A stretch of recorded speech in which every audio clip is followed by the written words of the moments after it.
માનવ જીવનની અંદર સત્સંગ મળવો અતિ દુર્લભ છે, પણ કીધું કે ઈશ્વર પરમાત્માની કૃપા થાય જીવાત્માની ઉપર ત્યારે જ એને સત્સંગ જીવનની અંદર મળી શકે છે. અને જીવનમાં સત્સંગ મળે તો જીવનનું કીધું કે સાચું રહસ્ય સમજાય છે, જીવનની સાચી દિશા મળે છે, સાચો માર્ગ મળે છે. બાકી આજે સંસારની અંદર તમે જુઓ કે આજે હરેક જીવ માત્રને જીવનમાં સુખ જોઈએ છે. કોઈ પણ વ્યક્તિને દુઃખ ગમતું નથી, બધાને સુખ જોઈએ છે. મને, તમને, બધાને જ, આખા સંસારને કોઈને પણ દુઃખ ગમતું નથી. હા, એ વાત અલગ છે કે પૂર્વ જન્મના કર્મને આધીન થઈ અને દુઃખ જે છે એ મનુષ્યના જબરદસ્તી ગળાની અંદર પડી જાય છે. પણ તમે જુઓ તો કે આજે સવારથી લઈને સાંજ સુધી મનુષ્ય તનતોડ મહેનત કરે છે, અથાગ પરિશ્રમ કરે છે. શેના માટે? તો સુખની તલાશ માટે. અને એ જ સુખ માટે થઈને મનુષ્ય આજે ભણી ગણીને એટલો મોટો બિઝનેસમેન બની જાય છે, એટલો મોટો ડોક્ટર બની જાય છે, એટલો મોટો વકીલ બની જાય છે. જોરશોરથી એનો ધંધો ચાલતો હોય છે, બિઝનેસ ચાલતો હોય છે. સુખ માટે થઈને તો વ્યક્તિ લગ્ન કરે છે, પરિવાર મોટો કરે છે. સુખ માટે તો વ્યક્તિ આલિશાન બંગલો બનાવે છે, મહેલ મકાન બનાવે છે, ધન સંપત્તિને ભેગી કરે છે. પણ સજ્જનો, કહેવાનો મતલબ છે કે આટલું કરવા છતાં પણ શું એ વ્યક્તિ સુખી થઈ શકે છે? નહીં સજ્જનો. કેમ કે ભોગ વિલાસની બધી જ સામગ્રીનો એ માલિક હોવા છતાં પણ એ અશાંત છે, દુખી છે, બેચેન છે. અને એ બાહરિક દુનિયાની અંદર સુખને શોધવાનો પ્રયત્ન કરે છે. જ્યારે કે મનુષ્યને ખબર છે કે સંસારની અંદર બાહરિક દુનિયામાં કોઈ પણ જગ્યાએ સુખ મળી શકતું નથી.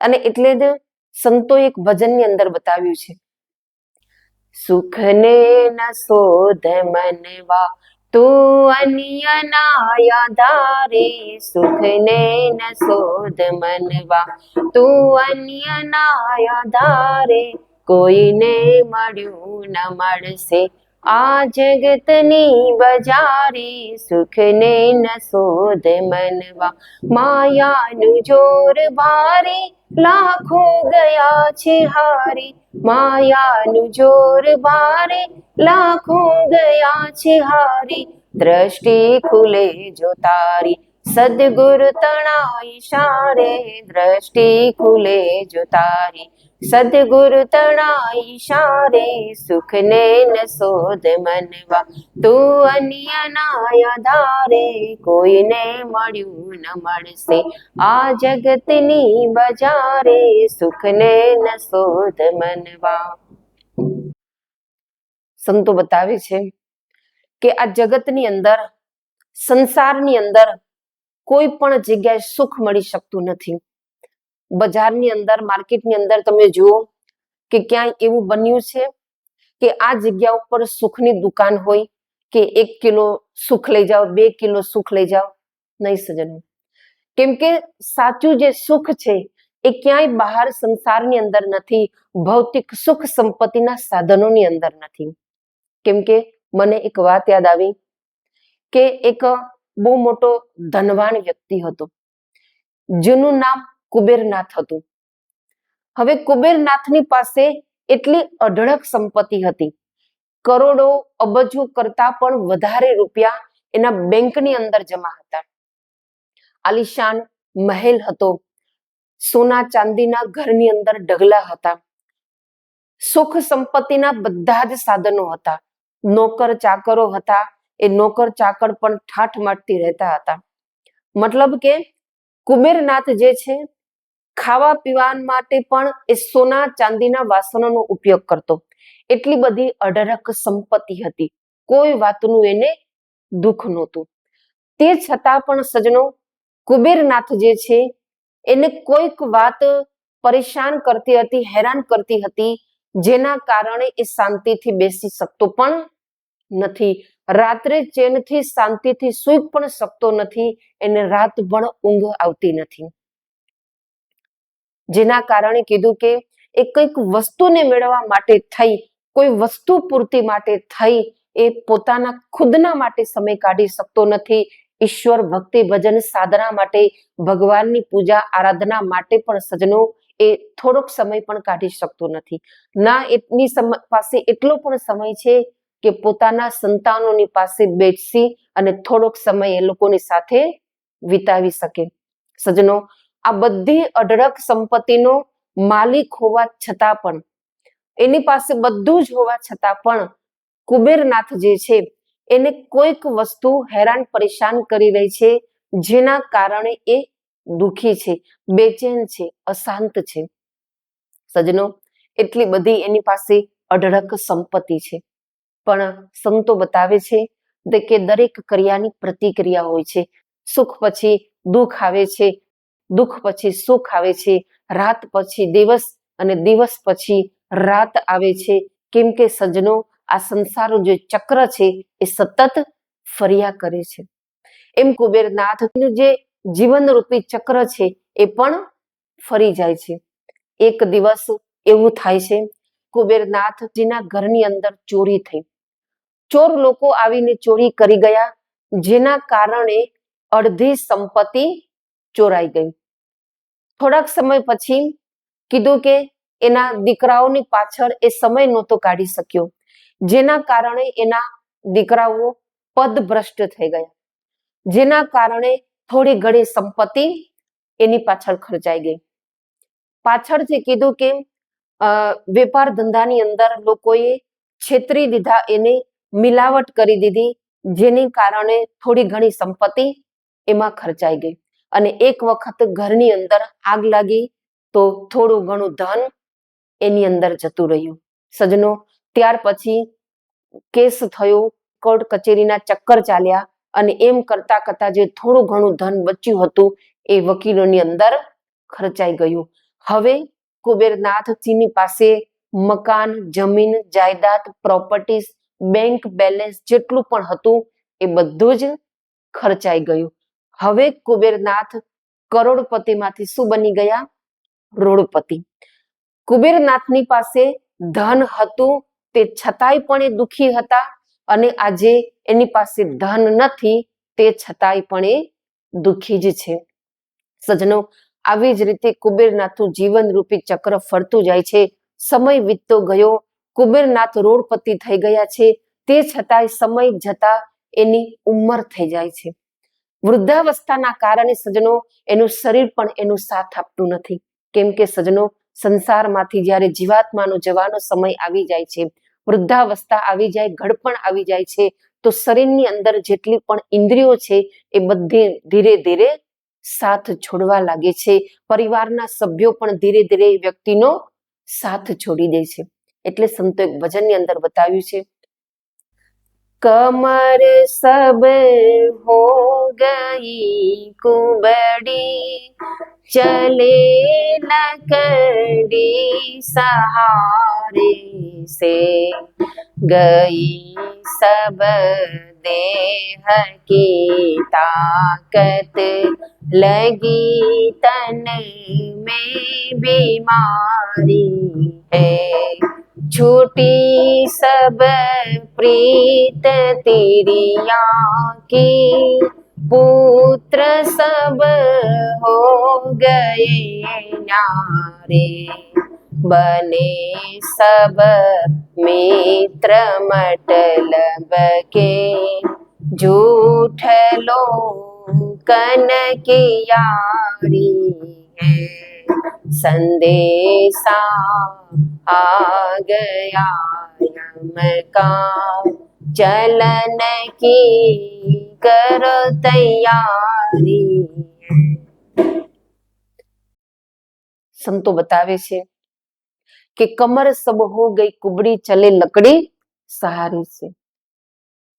કે જ્યારે વૃદ્ધાવસ્થા આવી જાય છે, ઘડપણ આવી જાય છે, તો શરીરની બધી જ ઇન્દ્રિયો ધીરે ધીરે સાથ છોડવા લાગી છે. માથાના વાળ સફેદ થઈ જાય છે, આંખેથી ઓછું દેખાવા લાગે છે, દાંત હલીને પડી જાય છે, કાનેથી ઓછું સંભળાવા લાગે છે, કમર પણ વાકી વળી જાય છે, હાથ પગ કામ કરતા નથી, જેના કારણે લાકડીનો સહારો લેવો પડે છે. અને એમ કરતા કરતા શરીરની ઇન્દ્રિયો તો સાથ છોડી દે છે, પણ પરિવારના સભ્યો પણ ધીરે ધીરે વ્યક્તિનો સાથ છોડી દે છે. એમ કુબેરનાથજીને ઘડપણ આવી ગયું, શરીર સાથ છોડવા લાગ્યું, સાથે સાથે એના પરિવારના લોકો, એનો પુત્ર લોકો, એના પુત્ર વધુ, એના ઘરના સંતાનો, એ દરેક લોકો કુબેરનાથના વૃદ્ધાવસ્થા પ્રત્યે ઘૃણા કરવા લાગ્યા. કોઈ એની પાસે તો જવાની વાત તો દૂર છે, એનું કોઈ પૂછતું પણ નથી. પણ તે છતાંય પણ કુબેરનાથ કરુણ ભરી દ્રષ્ટિથી એના પરિવારના લોકોની સામે જોઈએ છે. એની મનની અંદર એક ઈચ્છા થાય છે કે મારા પરિવારના લોકો મને ખાવા માટે પૂછે, શરીરને ઢાંકવા માટે કપડાનું પૂછે. પણ સજનો, પૂછવાની વાત તો દૂર છે, પણ કુબેરનાથની પાસે જવા માટે પણ કોઈ તૈયાર નથી, એની સામે જોવા માટે પણ કોઈ તૈયાર નથી. અને કુબેરનાથ ઘરના ફળિયામાં પડ્યા પડ્યા ખાટલાની અંદર બૂમો પાડે છે. સજનો, કુબેરનાથના આ એ જ પરિવારના લોકો છે કે જેના સુખ શાંતિ માટે કુબેરનાથે આખું જીવન ખર્ચી નાખ્યું, પોતાનો બધો જ સમય પોતાના સંતાનોની પાછળ, પરિવારની પાછળ લગાવી દીધો. એ લોકોની માટે ધન સંપત્તિ ભેગી કરવામાં પોતાનું જીવન ખર્ચી નાખ્યું. પોતાના આત્માના કલ્યાણ માટે પણ કુબેરનાથ 1 મિનિટનો પણ સમય કાઢી શક્યો નહીં. પણ આજે એ જ પરિવારના લોકોએ કુબેરનાથજીનો સાથ છોડી દીધો. તો કુબેરનાથ કરુણભરી દ્રષ્ટિથી બધાની સામે જોઈએ છે અને પછતાવો કરે છે, અને જેના કારણે એના આંખમાંથી દળ દળ અશ્રુધારા વહેવા લાગે છે. ખૂબ પછતાવો કરે છે, પણ પછતાવા સિવાય કુબેરનાથની પાસે બીજું કંઈ નથી. સજનો, કહેવાનો મતલબ છે કે કુબેરનાથની વાત સાંભળીને આપણને એ તો ખ્યાલ આવી ગયો હશે, એ વાત સમજાઈ ગઈ હશે કે સંસારની અંદર સુખ કોઈ વસ્તુની અંદર નથી, કોઈ પણ ભૌતિક સુખ સંપત્તિની અંદર નથી, પરિવારની અંદર, સમાજની અંદર ક્યાંય સુખ નથી. જે સાચું સુખ છે એ ક્યાંય બહાર સંસારની અંદર નથી, સુખ સંપત્તિના સાધનોની અંદર નથી, ધન સંપત્તિની અંદર નથી, પણ સુખનો, શાંતિનો જે સ્ત્રોત છે એ બહારિક દુનિયાની અંદર નહીં, પણ આપણી અંદર જ છે. ઈશ્વરના ભજનની અંદર છે, પરમાત્માના ભજનની અંદર છે. એટલે સંતોએ ભજનની અંદર બતાવ્યું છે, ભજન બિના ચેન ન આયે રામ, ભજન બિના ચેન ન આયે રામ, મોહ માયા के आस तो बंदे, मोह माया की आस तो पगले, होंगी कभी ना पूरी पूरी, होंगी कभी ना पूरी, करते करते भजन प्रभु का, करते करते भजन प्रभु का, मिट जाएगी दूरी दूरी, मिट जाएगी दूरी, भजन बिना चैन न आए राम, भजन बिना चैन न आए राम. સંતો બતાવે છે કે ભજન बिना चैन न आए राम, करते करते भजन प्रभु का मिट जाएगी दूरी. કે સંસારનું જે સાચું સુખ છે, સુખનો જે ખજાનો છે સજનો, એ કોઈ બહારિક દુનિયાની અંદર નથી, પણ એ આપણા અંતર જગતની અંદર છે.